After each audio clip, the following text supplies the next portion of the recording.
तो हम पिछले में अनुच्छेद 140 तक बात किया था मैं। अब जो है 141 से हम स्टार्ट करेंगे, जो कि आपका अनुच्छेद नंबर 141 से स्टार्ट करेंगे। तो आप वीडियो को पूरा देखिएगा और ज़्यादा से ज़्यादा इस वीडियो को शेयर कीजिए। चैनल पर नए हैं तो सब्सक्राइब जरूर कर लीजिएगा। तो शुरू करते हैं। देखिए 141 नंबर अनुच्छेद, ये उच्चतम न्यायालय द्वारा घोषित विधि द्वारा न्यायालयों पर आबद्धकर होना। ये कहता है कि उच्चतम न्यायालय द्वारा घोषित विधि भारत के राज्य क्षेत्र के भीतर सभी न्यायालयों पर आबद्धता कर होगी। फिर 142 नंबर अनुच्छेद पे आ जाते हैं। उच्चतम न्यायालय की डिक्रियों और आदेशों का प्रवर्तन और प्रकटीकरण आदि के बारे में आदेश दिया गया है। देखिए, पहला है उच्चतम न्यायालय अपनी अधिकारिता का प्रयोग करते हुए ऐसी डिक्री पारित कर सकेगा या ऐसा आदेश कर सकेगा जो उसके समक्ष लंबित किसी वाद या विषय में पूर्ण न्याय करने के लिए आवश्यक हो, और इस प्रकार पारित डिक्री या किसी विधि द्वारा या उसके अधीन विहित की जाए, और जब तक इस निमित्त इस प्रकार उपबंध नहीं किया जाता है, तब तक ऐसी रीति से जो राष्ट्रपति आदेश द्वारा विहित करे परिवर्तनीय होगा। फिर दूसरा नंबर आता है कि संसद द्वारा इस निमित्त बनाई गई किसी विधि के उपबंधों के अधीन रहते हुए उच्चतम न्यायालय को भारत के संपूर्ण राज्य क्षेत्र के बारे में किसी व्यक्ति को हाजिर या अन्वेषण करने या दंड देने के प्रयोजन के लिए कोई आदेश करने की समस्त और प्रत्येक शक्ति होगी। फिर आ जाते हैं 143 नंबर अनुच्छेद। ये 143 नंबर अनुच्छेद है उच्चतम न्यायालय से परामर्श करने की राष्ट्रपति की शक्ति। 143 में दिया गया है। पहला नंबर ये बताता है कि यदि किसी समय राष्ट्रपति को प्रतीत होता है कि विधि या तथ्य का कोई ऐसा प्रश्न उत्पन्न हुआ है या उत्पन्न होने की संभावना है जो ऐसी प्रकृति का और ऐसे व्यापक महत्व का है कि उस पर उच्चतम न्यायालय की राय प्राप्त करना समीचीन है, तो वह उस प्रश्न को विचार करने के लिए उस न्यायालय को निर्देशित कर सकेगा, और वह न्यायालय ऐसी सुनवाई के पश्चात जो ठीक समझता है राष्ट्रपति को उस पर अपनी राय प्रतिवेदित कर सकेगा। फिर दूसरा है राष्ट्रपति अनुच्छेद 131 के परंतु में किसी बात के होते हुए किसी भी प्रकार के विवाद को जो उक्त परंतु यानी कि में वर्णित है राय देने के लिए उच्चतम न्यायालय को निर्देशित कर सकेगा, और उच्चतम न्यायालय ऐसी सुनवाई के पश्चात जो वह ठीक समझता है राष्ट्रपति को उस पर अपनी राय प्रतिवेदित करेगा। फिर आते हैं 144 नंबर पे।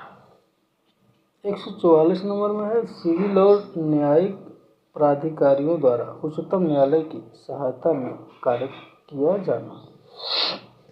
भारत के राज्य क्षेत्र के सभी सिविल और न्यायिक प्राधिकारी उच्चतम न्यायालय की सहायता में कार्य करेंगे। फिर 144 नंबर है विविध विधियों की संवैधानिक वैधता से संबंधित प्रश्नों के निपटारे के बारे में विशेष उपबंध। यह है संविधान की 47वां संशोधन अधिनियम 1977 की धारा 5 द्वारा 13/4/1978 से लोप हो गया है। फिर 145 में न्यायालय के नियम आदि संसद द्वारा बनाई गई किसी विधि के उपबंधों के अधीन रहते हुए उच्चतम न्यायालय समय समय पर राष्ट्रपति के अनुमोदन से न्यायालय की पद्धति और प्रक्रिया के साधारणतया विनियमन के लिए नियम बना सकेगा, जिसके अंतर्गत निम्नलिखित भी है, अर्थात क उस न्यायालय के विधि व्यवसाय करने वाले व्यक्तियों के बारे में नियम है। दूसरा है ख अपील सुनने के लिए प्रक्रिया के बारे में और अपीलों संबंधी अन्य विषयों के बारे में, जिनके अंतर्गत वह समय भी है जिसके भीतर अपीलें उस न्यायालय में ग्रहण की जानी है। नियम ये ग भाग 3 के द्वारा प्रदत्त अधिकारियों में से किसी का प्रवर्तन कराने के लिए उस न्यायालय में कार्यवाहियों के बारे में नियम। फिर ग है अनुच्छेद 139 क के अधीन उस न्यायालय में कार्यवाहियों के बारे में नियम बताई गई है। घ है अनुच्छेद 134 के खंड 1 के उपबंध ग के अधीन अपीलों को ग्रहण किए जाने के बारे में नियम बताया गया है। फिर ड है उच्चतम न्यायालय द्वारा सुनाए गए किसी निर्णय या किए गए आदेश जिन शर्तों के अधीन रहते हुए पुनर्विलोकन किया जा सकेगा, जिनके बारे में और ऐसे पुनर्विलोकन के लिए प्रक्रिया के बारे में, जिसके अंतर्गत वह समय भी है जिसके भीतर ऐसे पुनर्विलोकन के लिए आवेदन उस न्यायालय में ग्रहण किए जाने हैं। नियम च है उच्च न्यायालय में किसी कार्यवाहियों के और उनके आनुषंगिक खर्चे के बारे में, उसमें कार्यवाहियों के संबंध में प्रभावित की जाने वाली फीसों के बारे में नियम है। फिर छ है जमानत को मंजूर करने के बारे में नियम बताया गया है। ज है कार्रवाइयों को रोकने के बारे में नियम बताया गया है। झ है फिर झ आता है आपका जो जिस अपील के बारे में उस न्यायालय को यह प्रतीत होता है कि वह तुच्छ या तंग करने वाली अथवा विलंब करने के प्रयोजन से की गई, उसके संक्षिप्त अवधारणा के लिए उपबंध करने वाले नियम होंगे। जो होगा अनुच्छेद 317 के खंड 1 में निर्दिष्ट जांचों के प्रक्रिया के बारे में नियम है।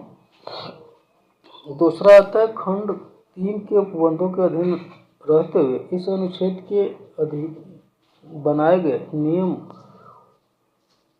उन न्यायाधीशों की न्यूनतम संख्या नियत कर सकेंगे जो किसी प्रयोजन के लिए बैठेंगे या एकल न्यायाधीशों और खंड न्यायालयों के शक्ति के लिए उपबंध कर सकेगा। फिर आपका तीसरा आता है, तीसरा हम अगले वीडियो में पढ़ेंगे। आज के लिए इतना है, तो आप सभी लोग के लिए बहुत बहुत धन्यवाद।